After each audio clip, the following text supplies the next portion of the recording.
Good day students. நம்ம இப்போ atomic structure லெசன்ல நீட் oriented questions பார்த்துட்டு இருக்கோம். So first question பார்க்கலாம். Choose the correct statement among the following. Psi square represent the electron finding in an atomic orbital. Yes, psiன்றது என்னது? It's a wave function. இது நம்ம எதுக்காக நம்ம யூஸ் பண்ணுவோம்னா ப்ராபபிலிட்டி ஃபைண்டிங் எலக்ட்ரான் அந்த ஆர்பிட்டால தான் இருக்கு அப்படின்னு கண்டுபிடிக்கிறதுக்காக நம்ம யூஸ் பண்ணுவோம். So it is correct. Then the number of peaks in radial distributions பாரு, இதோட இது கொஞ்சம் ட்விஸ்டடா கேட்டிருக்காங்க. ரேடியல் டிஸ்ட்ரிபியூஷன்னா என்னது? Radial nodes. உனக்கு வந்து உங்க புக்ல பாத்தீங்கன்னா ஒரு பேஜ் நம்பர் 57 வால்யூம் 1ல என்சிஆர்டில ஒரு இது கொடுத்திருப்பாங்க, கிராஃப்ஸ் கொடுத்திருப்பாங்க. பார்த்தேன்னு வச்சுக்கோ. பாத்தீங்கன்னா இதுல வந்து ரேடியஸ்க்கும் சை ஸ்கொயருக்கும் வந்து கிராஃப் போட்டிருப்பாங்க பாரு. 1s க்கு பாரு எப்படி இருக்கும் கிராஃப். இந்த சை ஸ்கொயர் வேல்யூ அப்படியே டிக்ரீஸ் ஆகி இப்படி போயிட்டு இருக்கும். பட் இன் திஸ் கேஸ் இது ஆர், இது வந்து சை ஸ்கொயர் வச்சுட்டீங்கன்னா சிஹியர் உனக்கு என்ன ஆகும்? இங்க இருந்து ஒரு பீக் வரும். For this is 1s, this is 2s. அப்படின்னா என்ன அர்த்தம்? ரேடியல் நோடு for 2s க்கு எவ்வளோ? Radial node for 2s is 2 minus 1. 2 minus 1 is 1.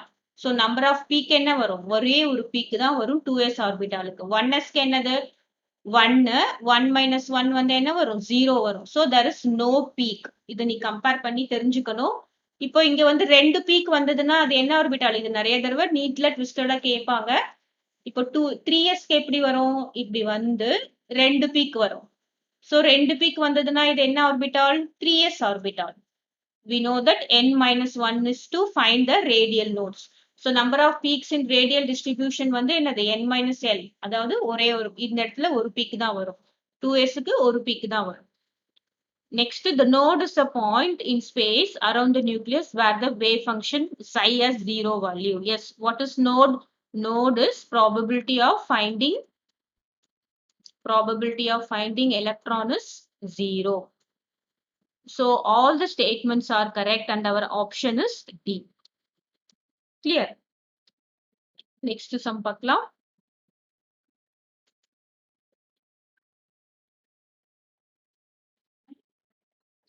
Next என்ன கொடுத்திருக்காங்க? The wavelength of spectral line emitted by hydrogen atom in Lyman series is 16 by 15 or find the value of N2. So உனக்கு வந்து நமக்கு formula தெரிஞ்சிருக்கணும். New frequency is equal to R into 1 by 1 square by 1 by n square. So இந்த formula தெரிஞ்சுக்கணும். பாரு இங்க 1 by 1 square எதுக்கு வரும்னா லைமன் சீரிஸ்க்கு வரும். நெக்ஸ்ட் இந்த இடத்துல 1 by 2 square பாரு, இந்த எண்ணை சேஞ்ச் பண்ணக்கூடாது, இது மட்டும் தான் சேஞ்ச் பண்ணும். 1 by 2 square எதுக்கு வரும்னா பால்மர் சீரிஸ்க்கு வரும். நெக்ஸ்ட் 1 by 3 square எதுக்கு வரும்? பாஸ்கன் சீரிஸ்க்கு வரும். நெக்ஸ்ட் 1 by 4 square வந்து பிராக்கெட் சீரிஸ்க்கு வரும். 1 by 5 square வந்து ஃபன் சீரிஸ்க்கு வரும். இது மட்டும் தெரிஞ்சுக்கிட்டா போறோம். லைமன், பால்மர், பாஸ்கன், பிராக்கெட், அப்புறம் ஃபன் சீரிஸ். இப்போ நமக்கு என்ன கொடுத்திருக்காங்க? லைமன் சீரிஸ் கொடுத்திருக்காங்க. நம்ம என்ன கண்டுபிடிக்கணும்? வேவ்லென்த் கண்டுபிடிக்கணும். இது frequency தான். So it is 1 by lambda which is equal to R அப்புறம் 1 by 1 square because it is a Lyman series by 1 by n square. இப்போ நமக்கு லாம்பிடா என்ன கொடுத்திருக்காங்க? Lambda is equal to 16 by 15 R. Per lambda கீழே தான் இருக்கு. அப்ப என்ன பண்ணணும்? 1 by 16 by 15 R is equal to R into இங்க என்ன வரும்? LCM எடு n square minus 1 by n square. Clear? இப்போ இங்க என்ன வரும்? 15 R by 16. 15 R by 16 is equal to R into n square minus 1 by n square. So இந்த R cancel பண்ணிடுறேன். இப்போ next என்ன வரும்? 15 n square. இதை வந்து இங்க cross multiply பண்ற is equal to 16 n square minus 1. So 15n square is equal to 16n square minus 16. So 16 minus 15 இந்த பக்கம் கொண்டு வந்தீங்கன்னா n square is equal to 16 and n is equal to 4. So what is the value of n? N here is 4. So இங்க n2 இந்த Lyman சீரிஸ்ல இந்த wavelength இருக்கும்போது இந்த இடத்துல என்ன வந்திருக்கணும்? 4 வந்திருக்கும். Got it? Answer is C. Next question பார்க்கலாம். இதுவும் கொஞ்சம் ட்விஸ்டடான கொஸ்டின் தான். So இந்த question பார்க்கலாம். A mercury lamp of 600 watts. So here it is given 600 watts. Emits monochromatic radiation. Wavelength கொடுத்திருக்காங்க. That is lambda கொடுத்திருக்காங்க. Number of photons emitted நம்ம calculate பண்ணணும். Number of photons per second. So நமக்கு என்னென்ன தெரியும்? E is equal to h nu தெரியும். Formula energy தெரியும். That is h into c by lambda. Because நமக்கு c தெரியும், lambda தான் கொடுத்திருக்காங்க. அப்ப energy calculate பண்றோம். Planck's constant is 6.626 into 10 to the power minus 34 joule second into c என்னது velocity of the light 3 into 10 to the power 8 meter second inverse divided by lambda என்னது 3.313.3 nanometer na 10 to the power minus 9 meter. So meter cancel பண்றது joule இந்த second inverse cancel பண்றது. அப்போ E is equal to energy of the photon. Energy of இது என்னது 1 photon. என்ன வரும் 6.626. So இத 1 3 cancel பண்ணலாம். இது வந்து 104.4 something cancel பண்ணலாம். 6.626 into 10 to the power minus 34 into இங்க என்ன இருக்கு 10 to the power 8 into இது வந்து 10 to the power minus 9 மேல போனா என்ன வரும் 10 to the power plus 9. So divided by 104.4. Clear? So energy of one photon.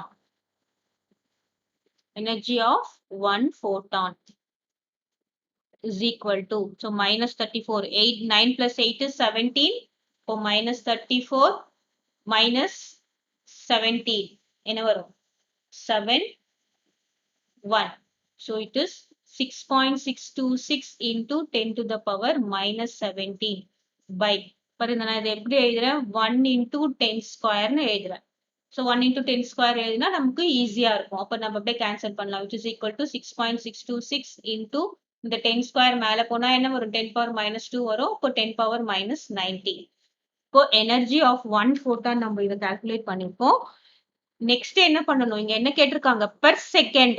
So இது 600 watts is equal to 600 joule per second.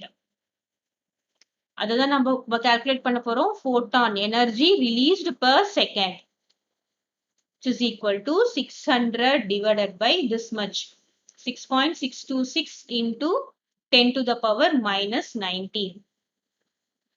So என்ன ஆன்சர் வரும் இப்போ இது நீ கேன்சல் பண்ண 1 times வச்சுக்கலாம். So this will be 100 into 10 to the power minus 19. So this is 10 square. இது 10 power minus 19, sorry 10 power minus 19 இங்க போனா 10 power plus 19, 10 to the power minus 11. So answer is 10 to the power 11. See clear, this is 10 power minus 19. நமக்கு denominator ல இருந்து numerator போகும்போது plus 19 ஆகும். இது 100 வந்து 10 square எழுதுறேன். So this is 10 square into 10 to the power 19 will be 10 to the power 21. This is energy of the photon released, the number of photons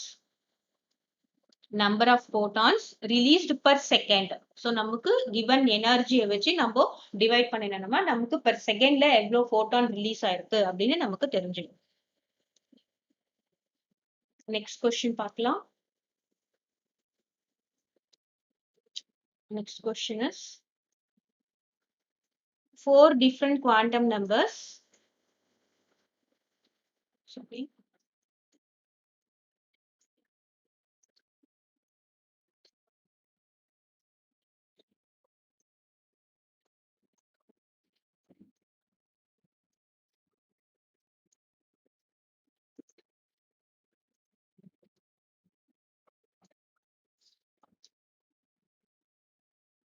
Wait, sorry.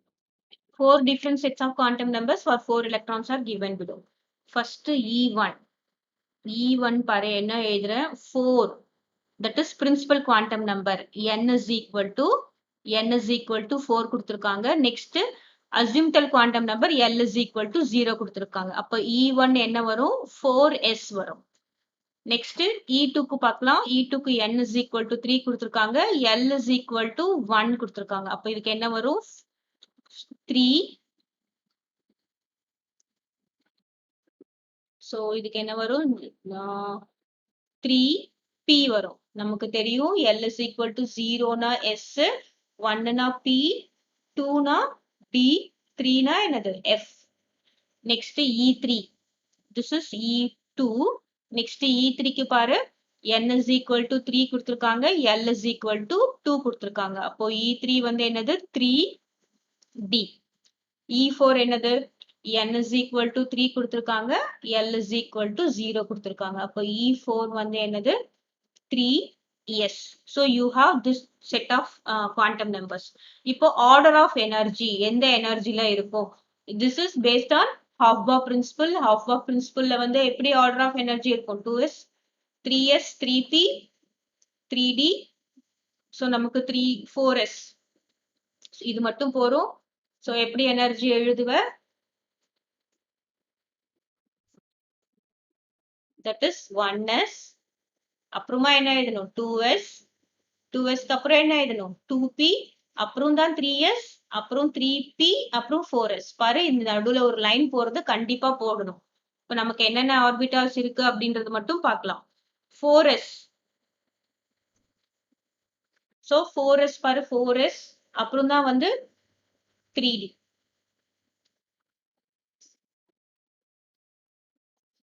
நம்ம increasing ஆர்டர்ல முதல்ல எழுதிடலாம் 1s, 2s, 2p, 3s, 2p, 3s, அப்புறம் 3p, அப்புறம் 4s, அப்புறம் தான் 3d.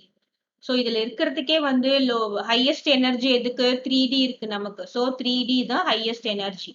Next நமக்கு என்ன இருக்கு 3d. நெக்ஸ்ட் 4s இருக்கு. ஸோ நெக்ஸ்ட் வந்து 4s. 4sக்கு நெக்ஸ்ட் எனர்ஜி இது கேன்சல். நெக்ஸ்ட் என்ன இருக்கு 3p. நெக்ஸ்ட் வந்து 3pக்கு ஹையஸ்ட் எனர்ஜி. அப்புறம் என்ன இருக்கு 3s. ஸோ இதுதான் ஆர்டர் ஆஃப் எனர்ஜி. பிகாஸ் எது லாஸ்டா இருக்கோ அதுதான் highest energy. This energy is goes on increasing.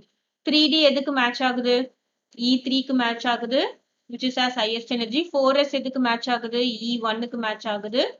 3p வந்து E2. நெக்ஸ்ட் 3s எதுக்கு மேட்ச் ஆகுது E4. ஸோ நமக்கு E3, E1, E2, E4. our answer is C. Answer is C.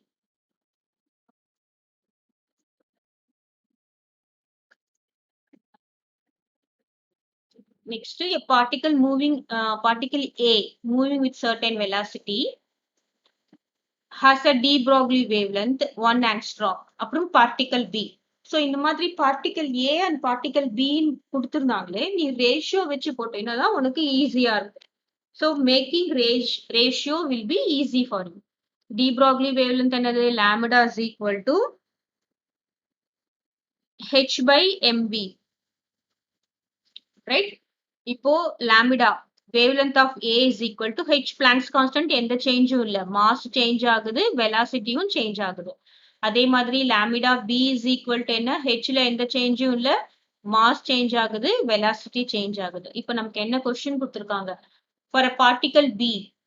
Particle B ஓட mass mb ஓட மாஸ் எப்படி இருக்கு 25% of A. அப்போ என்ன அர்த்தம் 25 by 100 of A. So this is 1 by 4 of A. mb is equal to என்னது 1 by 4 of A. Clear? இப்போ velocity calculate பண்ணலாம். velocity என்ன கொடுத்திருக்காங்க 75% of A. Velocity of B is 75 by 100 of A. Velocity of A. This is mass of B A and this is mass of A. So 7500 என்னது 3 by 4. 3 by 4 velocity of A is velocity of B. So நம்ம இப்போ ratio போடலாம். wavelength of A by wavelength of B is equal to wavelength of A என்ன H by MAVA by H by MB, sorry, this is MBVB. இப்போ என்ன ஆகும் H cancel ஆகும், இது நியூமரேட்டருக்கு வரும். So lambda A by lambda B is equal to MBVB by MAVA. இப்ப பாரு lambda A என்ன கொடுத்திருக்காங்க, velocity of இது particle A என்ன கொடுத்திருக்காங்க 1 angstrom.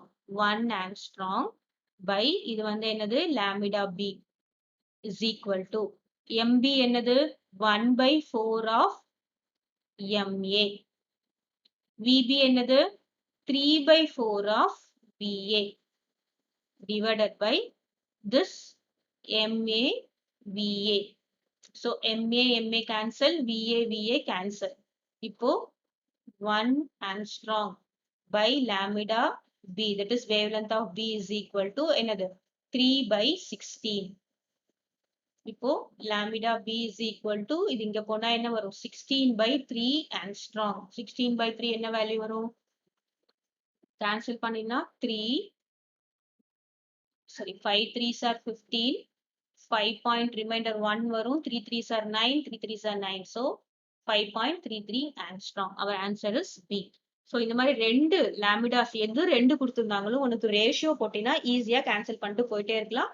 கிளியர், நமக்கு ட்விஸ்டட் பாயிண்ட் வந்து இந்த இடம் தான். Next question.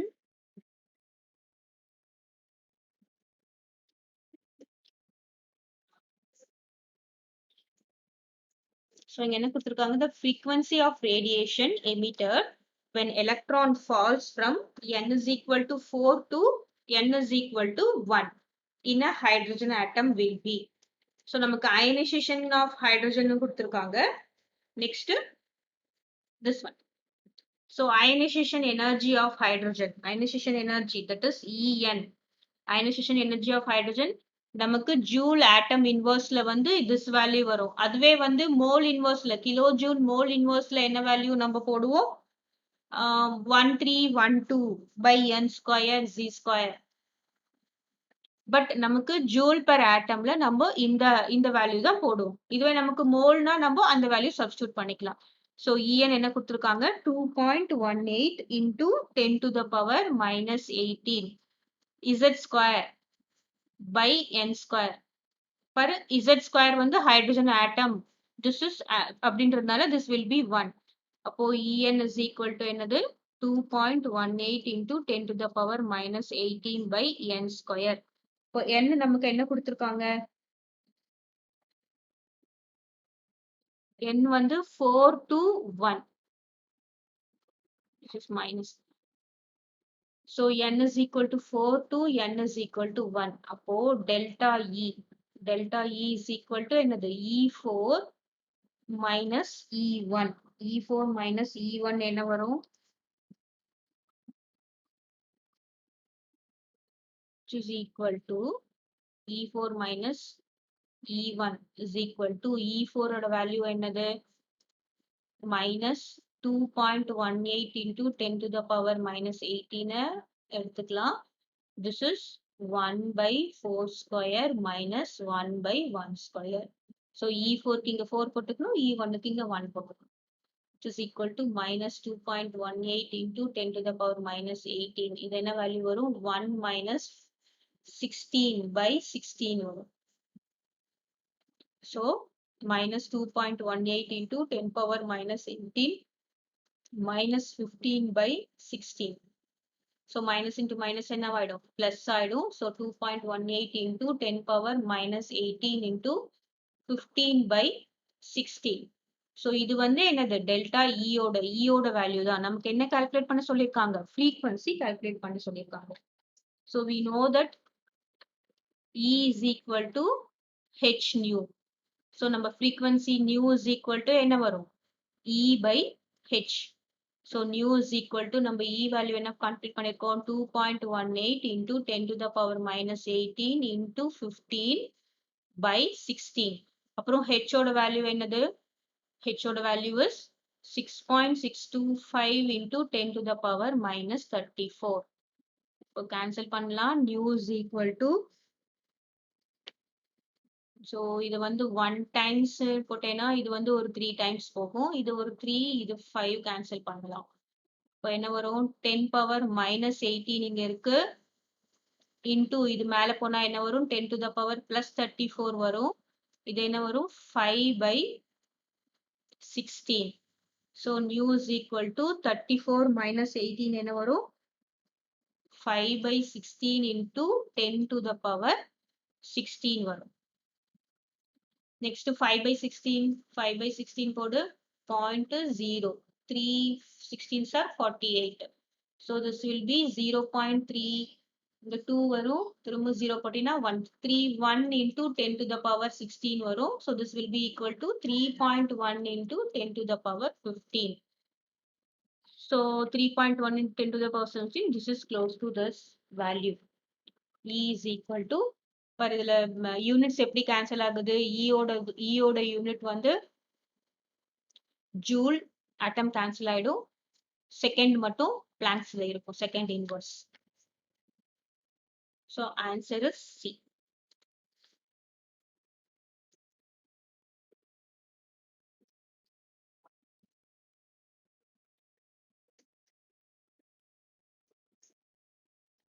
Next question, the ratio of difference in energy between the first and second Bohr orbit to that of second and third Bohr orbit. So first Bohr orbit, அதாவது என்ன கொடுத்திருக்காங்க? ratio of difference in energy. Difference in energy, அதாவது E1 is first னா minus E2. இதோட ரேஷியோவும் by second and the third Bohr orbit, அதாவது E2 minus E4 என்ன இருக்குன்னு கேட்டிருக்காங்க. இந்த ரேஷியோ ஆஃப் டிஃபரன்ஸ் இன் எனர்ஜிக்காக தான் நான் வந்து மைனஸ் போட்டிருக்கேன். ஸோ நமக்கு என்ன தெரியும்? E1 minus E2 நம்ம எப்படி கால்குலேட் பண்ணலாம்? E1 minus E2. ஸோ 1 3 1 2. பாரு நான் ஏன் மைனஸ் போடலைன்னா E1 minus E2. That means energy எங்க இருந்து? E1ல இருந்து E2 போகும்போது எனர்ஜி அப்சார்ப்ஷன் தான், ரிலீஸ் கிடையாது. Into Z square by 1 by, so நமக்கு 1 by 1 square minus 1 by 2 square. இதுக்கு முன்னாடி இந்த ஃபார்முலா முன்னாடி என்னதான்? 1, this is N1 square, this is N2 square. So 1 3 1 2 into Z square. இது என்ன வரும்? 4 minus 1 by 2. So this is equal to 1 3 1 2 into Z square by 3 by LCM 4, 3 by 4. Next என்னது? E2 minus E3. அதுவே வந்து 1 3 1 2 into Z square. இது என்ன வரும்? 1 by 2 square minus 1 by 3 square. So 1 3 1 2 into Z square. This is LCM வந்து என்ன வரும்? 36. பாரு இது வந்து 4, இது வந்து 9, 9 4s are 36. This is 9 minus 4. So 1 3 1 2 into Z square, இங்க 9 minimum 5 by 36. இப்போ நம்ம ரேஷியோ எழுதலாம். 1 3 1 2 into Z square, இங்க என்ன வரும்? 3 by 4 by 1 3 1 2 into Z square, இங்க என்ன வரும்? 5 by 36. So this and this cancel ஆயிடும். 3 by 4 into 36 by 5. This is 9. So 9 3s are 27. 27 by 5 is your answer. But in the formula, this is important. நம்ம Bohr லைக்னா நம்ம hydrogen like ஆட்டம்ஸ்க்கு நம்ம இந்த formula use பண்ணுவோம். 1 3 1 2 எங்க யூஸ் பண்ணணும்? 2.18 into 10 power minus 18 எங்க use பண்ணணும்னு உங்களுக்கு தெரிஞ்சிருக்கணும்.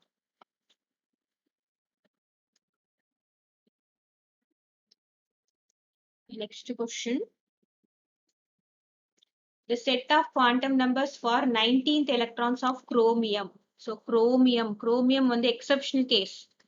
இதோட atomic number 24. இதோட electronic configuration என்னது? 1s2, 2s2, 2p6, 3s2, 3p6. அப்புறம் என்ன வரும்? 4s1 and 3d5. So இதுதான் வரணும். 4s1 and 3d5. Why? because to attain stable electronic configuration, stable half-filled electronic configuration இங்க என்ன வரும் 4s2 3d5 வராது 4s1 3d5 தான் வரும். இப்போ என்ன கேட்டிருக்காங்க 19th electron கேட்டிருக்காங்க. இது 19th electron 2 plus 4 இது 10 12 18 so 19th electron னா எது 4s1 is 19th electron.